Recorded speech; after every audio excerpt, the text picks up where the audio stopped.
الجزائر تقوم بخطوة خطيرة عدائية ضد المغرب. أنشأت الجزائر للتو فرعا جديدا للبوليزاريو في الأرجنتين لتعبئة وسائل الإعلام ووسائل الاتصال للترويج الأطروحة الانفصالية في هذا البلد الذي لم يلتزم قط بالأطروحات الانفصالية لجبهة البوليزاريو.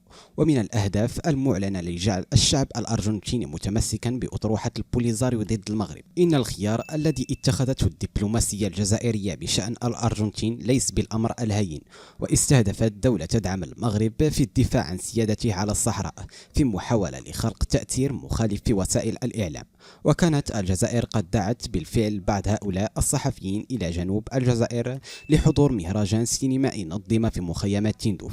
ومن هناك عملت السلطات الجزائرية على إنشاء مراسلات غير رسمية لجبهة البوليزاريو في الأرجنتين من خلال جمعيات ومجموعات إعلامية تعمل لصالح الأجندة الجزائرية في قضية الصحراء.